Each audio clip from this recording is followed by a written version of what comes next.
Jangan lupa subscribe, like Saka Channel agar tidak ketinggalan cerita menarik setiap harinya. Langit Nusantara berubah. Hujan turun di musim kemarau, bulan merah darah muncul di malam sunyi, dan gunung-gunung yang lama tertidur kembali bergemuruh. Semua ini terasa seperti pertanda.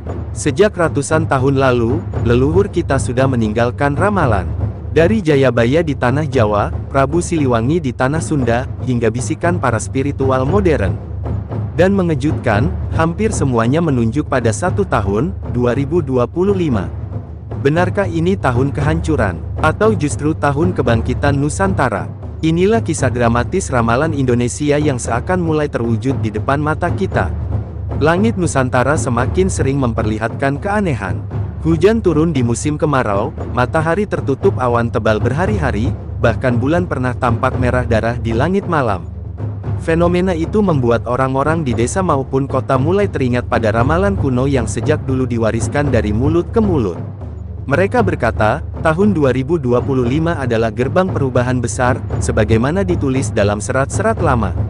Di lereng Gunung Lawu, seorang sesepuh desa menceritakan kembali ramalan Prabu Jayabaya. Katanya, akan datang zaman kacau, saat kebenaran sulit dibedakan dari kebohongan, saat orang-orang berebut kuasa tanpa memikirkan rakyat.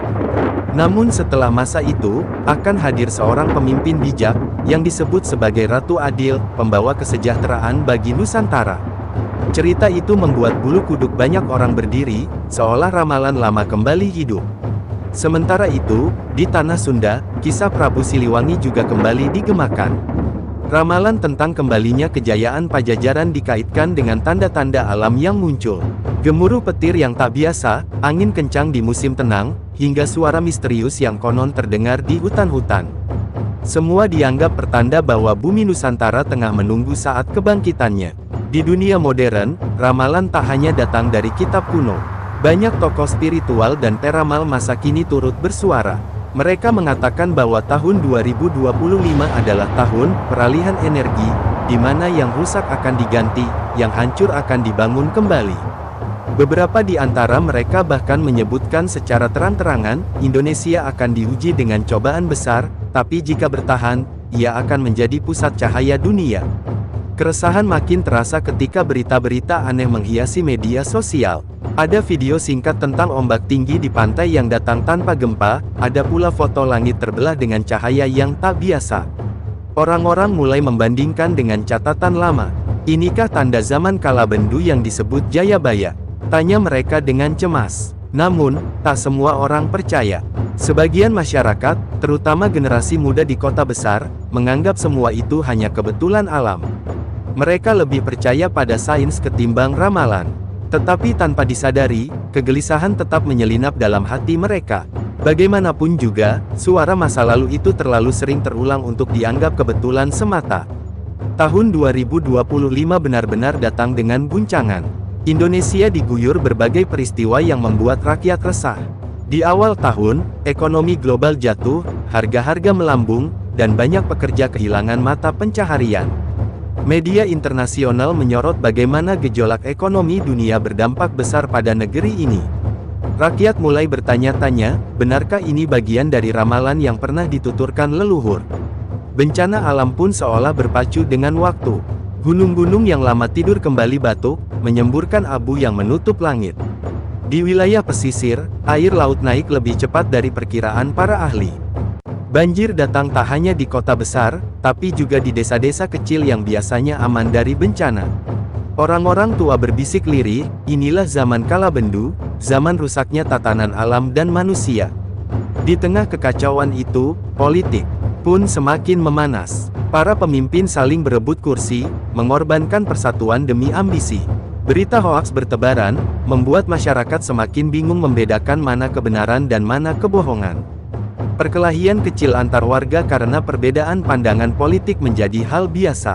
Semua terasa seperti gambaran nyata dari nubuat kuno tentang zaman kacau.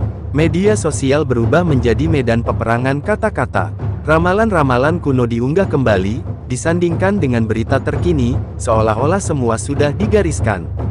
Ada yang percaya penuh dan bersiap menghadapi hari besar, ada pula yang menganggapnya sekadar alat untuk menakut-nakuti rakyat.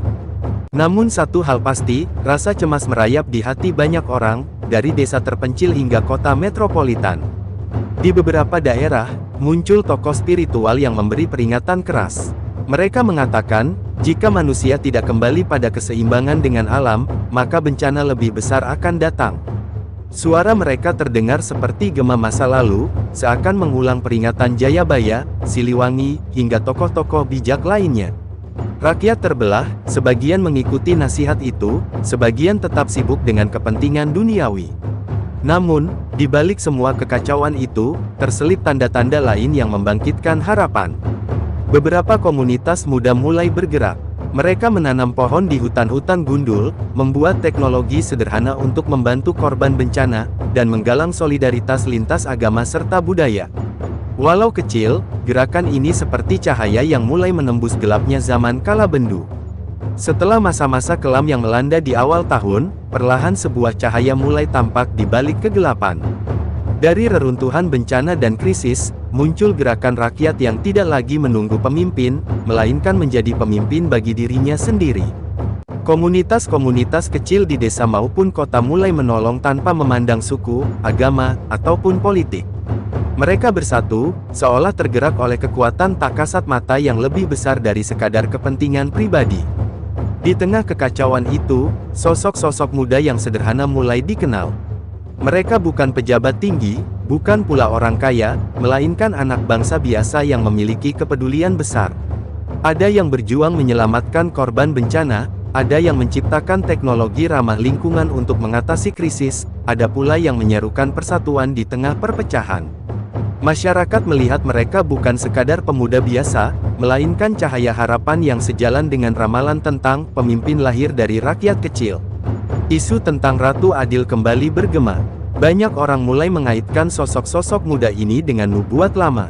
Walau tidak ada yang benar-benar tahu siapa yang dimaksud, rakyat merasa yakin bahwa pertolongan sudah mendekat. Ratu Adil bukanlah satu orang, melainkan semangat yang hidup di dalam diri kita semua, kata seorang kiai sepuh dalam sebuah pengajian. Kata-kata itu menggema luas, membuat rakyat semakin percaya bahwa kebangkitan Nusantara sedang berlangsung.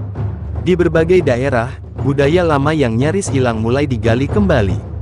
Wayang kembali dimainkan, tembang-tembang Jawa dan Sunda bergema, bahkan ritual adat yang syarat makna spiritual kembali dilakukan. Bukan sekadar romantisme masa lalu, melainkan sebagai pengingat bahwa jati diri bangsa ada pada akar budayanya sendiri. Ramalan kuno yang dahulu dianggap menakutkan, kini dipandang sebagai petunjuk untuk menemukan kembali identitas Nusantara. Perubahan juga terasa di dunia politik. Beberapa pemimpin yang tamak mulai tersingkir karena gelombang suara rakyat yang semakin cerdas. Media sosial yang tadinya penuh kebencian, kini mulai dipenuhi pesan-pesan persatuan, hasil dari kerja keras generasi muda yang mengubah arus percakapan digital. Dunia internasional pun mulai menoleh pada Indonesia, bukan sebagai negeri yang terpuruk, melainkan negeri yang bangkit dengan cara unik, melalui persatuan rakyat dan warisan budayanya. Kebangkitan ini tidak terjadi tanpa ujian. Banyak pihak yang menolak perubahan, merasa terancam oleh semangat baru yang tumbuh.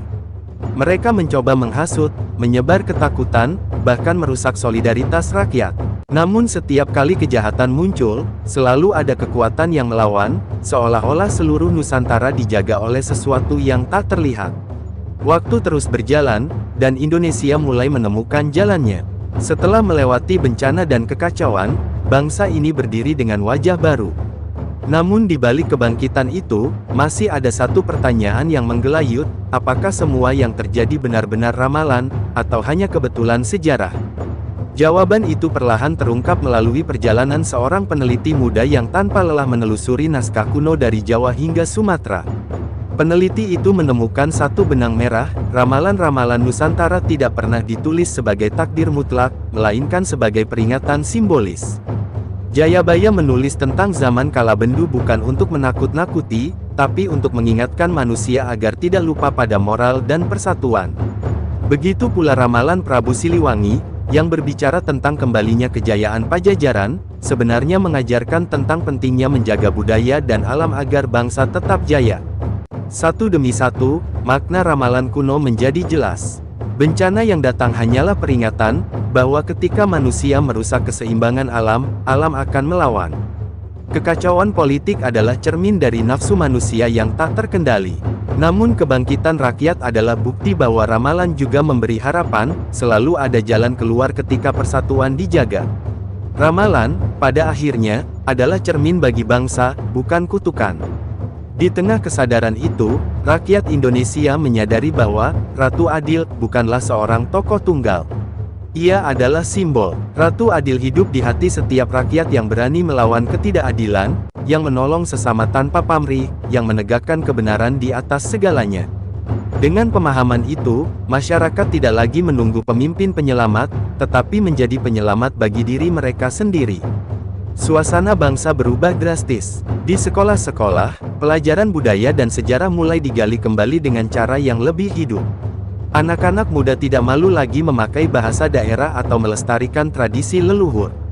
Di tengah pesatnya teknologi, mereka memadukan kearifan lama dengan inovasi modern. Dunia pun terkejut melihat Indonesia menjadi pusat perhatian, bukan karena kekacauan, tetapi karena mampu mengubah ramalan menjadi jalan kebangkitan. Namun, cerita tidak berhenti di sana. Pada sebuah malam sunyi di Candi Suko, peneliti muda itu menemukan ukiran lain yang baru saja terbuka akibat erosi. Ukiran itu tidak lagi berbicara tentang 2025, melainkan tentang masa depan setelahnya.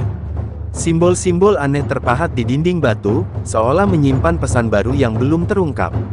Ramalan berikutnya menanti, membawa misteri lain yang akan diwariskan pada generasi mendatang. Indonesia telah melewati masa gelap, menghadapi bencana, kekacauan, dan perpecahan. Namun dari semua itu, lahirlah kesadaran baru, bahwa ramalan bukanlah kutukan, melainkan peringatan. Nusantara bangkit bukan karena takdir, melainkan karena pilihan rakyatnya untuk bersatu dan menjaga warisan leluhur. Dan kini,